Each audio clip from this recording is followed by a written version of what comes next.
எல்லாரும் நல்லா இருக்கீங்களாம்மா? இவங்க சென்னை மாவட்டத்தை சேர்ந்தவங்கம்மா. இப்போ ஒரு நல்ல குணம் உள்ள, அதே நேரம் நல்ல வசதி சேர்ந்துருக்கிற ஒரு பெண் தேடிருக்கீங்க அப்படின்னா, இந்த வரன் உங்களுக்கு தாம்மா. நம்ம சேனலை தொடர்ந்து பார்த்துட்டு இருந்து சப்ஸ்கிரைப் பண்ணாமல் இருந்தீங்கன்னா, சப்ஸ்கிரைப் பண்ணி வச்சுக்கோங்கம்மா. அப்போ தான் புது வரன்களை மிஸ் பண்ணாமல் உடனே பார்க்க முடியும். வரன் தேடுறவங்களுக்கு நம்ம சேனலை ஷேர் பண்ணி விடுங்க. இவங்களை பற்றி ஃபுல்லாக தெரிஞ்சுக்க வீடியோ ஸ்கிப் பண்ணாமல் முழுசாக பாருங்கம்மா. இப்போ இவங்க ஜாதகத்தை பற்றி பார்த்துடலாம். இவங்க எந்த மதத்தை சேர்ந்தவங்க சொல்கிறாங்க. ஜாதின்னு பார்த்தீங்கன்னா முதலியார்னு சொல்கிறாங்கம்மா. ராசின்னு பார்த்தீங்கன்னா கடகம்னு சொல்கிறாங்க. நட்சத்திரம் பார்த்தீங்கன்னா பூசம்னு சொல்கிறாங்கம்மா. இப்போ இவங்க செகண்ட் மேட்ச்சுக்கு தான் வரன் பார்த்துட்டு வராங்களா. நான் ஏற்கனவே சொன்ன மாதிரி இவங்க சென்னை மாவட்டத்தை சேர்ந்தவங்கம்மா. இப்போ இவங்க குடும்பத்தை தெரிஞ்சுக்கலாமா. இவங்க டிகிரி படிச்சிருக்கிறத சொல்கிறாங்க. இப்போ ஒரு பிரபலமான நியூஸ் சேனலில் கான்டென்ட் ரைட்டராக ஒர்க் பண்ணிட்டு தான் சொல்கிறாங்கம்மா. இவங்களுக்கு மீடியாவில் ஒர்க் பண்ணணும்னு பேஷனாக இருந்து இதில் ஜாயின் பண்ணி ஒர்க் பண்ணிட்டு தான் சொல்கிறாங்க. இவங்க ஆக்சுவலாக ஜேர்னலிஸ்ட்டாக தான் ஒர்க் பண்ணணும்னு ட்ரை பண்ணிட்டு தான் சொல்கிறாங்க. இன்னும் சில மாதத்தில் அந்த டிபார்ட்மெண்ட்டுக்கு ட்ரான்ஸ்ஃபர் பண்ணதாக சொல்லியிருக்காங்களாமா.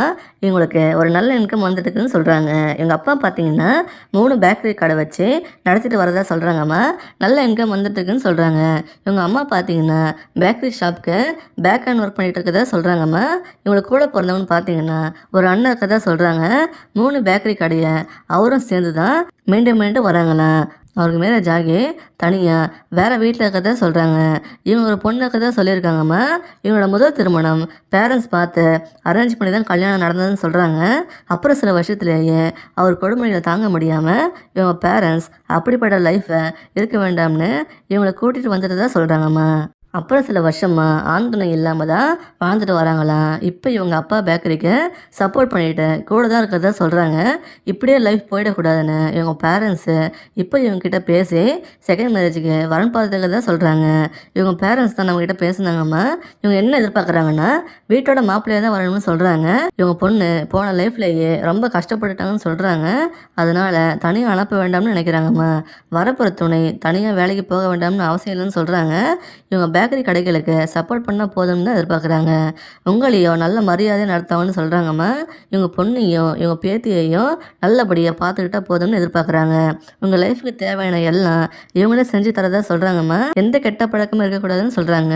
உங்களுக்கு பசங்க இருந்தாலும் ஓகேன்னு சொல்கிறாங்கம்மா. கடைசி வர இவங்க நல்லபடியாக பார்த்துக்கணும்னு எதிர்பார்க்குறாங்க. இந்த மாதிரி ஒரு மாமியார் மாமனார் கிடைக்கிறதே பெரிய விஷயமா. இவங்கள உங்களுக்கு பிடிச்சிருந்தா அப்ரோச் பண்ணுங்கள். இந்த மாதிரி ஒரு நல்ல வரன் கொண்ட குடும்பத்தை மிஸ் பண்ணிட்டீங்கன்னா லாஸ் உங்களுக்கு தான். இது மாதிரி இன்னும் நிறைய வரன்கள் நம்ம சேனலில் இருக்குமா. நம்ம சேனலில் போய் பாருங்கள். இவங்களுக்கு பிடிச்சிருந்தா அந்த வீடியோக்கு லைக் பண்ணிவிட்டு உங்கள் விருப்பத்தை கமெண்ட்டில் சொல்லுங்கம்மா. நீங்கள் பண்ணுற எல்லா கமெண்ட்டையும் இவங்க பார்ப்பாங்க. அடுத்த வரன் பார்க்க இப்போ ஸ்க்ரீனில் வர இந்த லிங்க்கை கிளிக் பண்ணி பாருங்கள். வாழ்க வளமுடன்.